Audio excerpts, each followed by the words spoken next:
Кыргыз Республикасынын Жогорку сотунун төрайымы Нургүл Бакирова Талас облусуна болгон кызматтык иш сапарында алгач улуттук Манас Ордо комплексинде болуп зыярат кылды. Андан тышкары Манас адабий этнографиялык музейдин иши менен таанышты.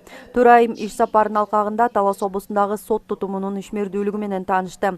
Талас облустук сотунун төрагасы Мирлан Боронбаев Нургүл Бакировага соттун имаратын көрсөтүп, кызматкерлер менен тааныштырды.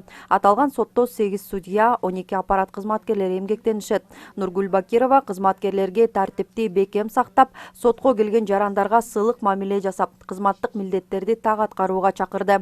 Силерде болгон көйгөйлөрдү угуп, өзүңөрдүн суроо жоопторуңарды угуп, ошол суроо жооптордун аркасына жооп берип, бири-бирибиз менен мындай тыгыз байланышта бололу деген жакшы ниет менен келип отурам.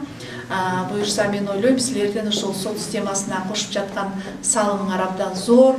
Төрайым алгач Талас облустук сотунда болуп, анын ишмердүүлүгү менен таанышып чыкты. Нургүл Бакирова сотторго көз карандысыз жана адилет иштөөгө бардык шарттар түзүлүп жатканын белгилеп, буга кыскартууга дуушар болгон соттордун жардамчыларын кайтарып алууга жетишилгенин, сот приставдары, сот аткаруучулардын да ишин натыйжалуу алып баруу боюнча аракеттер көрүлүп, тийиштүү мыйзамдарга өзгөртүүлөр сунушталып жаткандыгын билдирди. Талас облусу билесиздер, өзүнүн жанагы көйгөйү бар. Ар бир эле соттун өзүнүн жеринде көрүп, ошолорду көзү менен көрүп, ошол соттун кызматкерлери менен сот аткаруучулар, сот приставдары бир эле соттор эмес, ошол негизи жалпы ошол сот тутумуна кирген бардык структуралардын кызматкерлери менен жакындан таанышып, ошолордун сөзүн угуп, өздөрүнүн көйгөйүн угуп, жасап жаткан иштерин көрүп, жана да булардын алдына бир топ мындай талаптарды коюп келдим. Жогорку соттун төрайымы мындан сырткары жалпы сот тармагынын алдындагы милдеттерге токтолуп, эң башкысы сот адилеттигин ишке ашырууда бирдей тажрыйбага жетишүүнү, мамлекеттик органдар менен өз ара бирдиктүү иш алып барууну жана коомчулукта элдин сот тутумуна болгон ишенимин кайтарууда мыйзамдын талаптарын бекем сактоону тапшырды. Анткени 5 мартта президентибиз Садыр Жапаров соттордун жыйынында сүйлөгөн сөзүндө соттордун көз карандысыздыгын сактоого өлкө жетекчилигинин саясий эрки жетерин билдирген. Соттор өз алдынча чечимдерди чыгарууга мыйзамдык жактан толук укуктары бар. Ар бир сот мындан ары чыгарган чечимине мыйзамга гана таянышы керек жана өзү гана жооптуу, деди төрайым. Өзүбүздүн мыйзамдарыбыз бир нечеси жогорку кеңештин кароосуна жөнөттүк. Ошондой эле өзүбүздүн мына мыйзамдар кодекстери боюнча мыйзамдарга жумушчу топтор иштеп атат.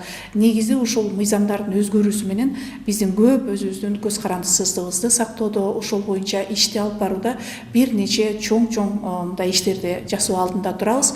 Ошонун негизинде ошол сотторго негизи эле ошол сот системасынын алдында чоң милдеттер турат. Талас шаардык сотунун судьялары жана аппарат кызматкерлери менен да жолугушту. Иш сапарынын алкагында төрайым жергиликтүү соттордун иш шарттары, материалдык техникалык камсыздоо маселелери менен таанышты. Шаардык соттун жыйынында Нургүл Бакирова сот тутумунда иштеген кызматкерлердин билим деңгээли, маданияты, жүрүм-турумуна өзгөчө көңүл бурулушу керектигин белгиледи.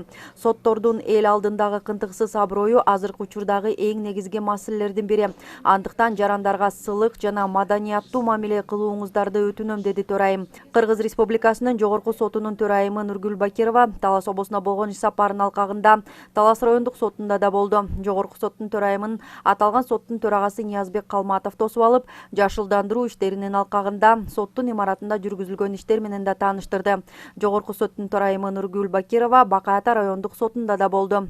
Примерно кылмыш иши менен жарандык иштедим эмесби? Көбүнчөсү жарандык иште быйылкы жыл түшкөн 265 иш түштү. Жарандык иштен, кылмыш иштен бери 30 иш. Иш сапарынын соңунда Талас облусундагы соттордун ишти кароодогу сапаты боюнча ар бир райондук жана шаардык соттордун ишине токтолуп, соттордун көрсөткүчтөрү жана судьялардын жүктөмдөрүн белгиледи. Иштерди өз убагында мыйзамда каралган мөөнөттө кароону тапшырды. Ошондой эле эмгек жана аткаруу тартибин катты сактоого чакырды. Талас облустук сотунда өткөн жыйынга облус башчысы Бакытбек Нарбеков катышып, адам тагдырын чечкен жооптуу кызматты аркалаган сот кызматкерлерин ар бир ишти кылдаттык менен талдап, адилеттүү жана мыйзам талаасында иш алып барууга чакырды. Адилеттүүлүк, акыйкаттуулук менен баягы чечимди кабыл алар мурда ошо мыйзам чечимди кандай болот, келечек баягы ысык кандуулук менен алдырып ийбей ошо мыйзам талаасында чечкен мен да туура көрөм. Биз дагы ушул жаңы конституциянын ушул мыйзамда көрсөтүлгөн жайылтып атабыз. Мыйзам ченемдүү, өзүңүз айткандай Биз жалпы эле мамлекеттик кызматкерлер өзү мамлекеттик кызматкерлердин кодекси боюнча иш алып барышыбыз керек. Акыркы жылдары сот иштеринин ачык айкындуулугун камсыздоо максатында жана санариптештирүүнүн алкагында көп иштер жасалды. Бардык сот отурумунун залдарында аудио жана видео жаздыруу системасы орнотулуп, соттун автоматташтырылган маалымат тутуму толук кандуу иштеп, бардык иштер судьяларга автоматтык түрдө бөлүштүрүлүүдө. Талас облус сотунда бүгүнкү күндө жаңылык санариптештирүү жылына карата АИС программасы күчүнө кирди. АИС программасы бул бизге түшкөн экинчи инстанцияда сотторго жазык, жарандык иштердин түшүүсү автоматташтырылган түрдө сотторго бөлүп берет.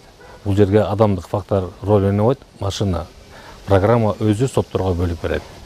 Бул жерде ачык айкындуулук, иштин бир кызыкчылыгы же кандай бир бүтүп кетерине эч кандай күмөн жок. Жогорку соттун төрайымы соттордун ишин жакшыртуу боюнча аракеттер көрүлүп жаткандыгын айтып, судьялардын жардамчыларын кайра кайтаруу боюнча маселе оң жагынан чечилип жаткандыгын кошумчалады. Рахат Бейшалиева, Чыңгыз Бокошев, Зина Ахматова, Талас облусу.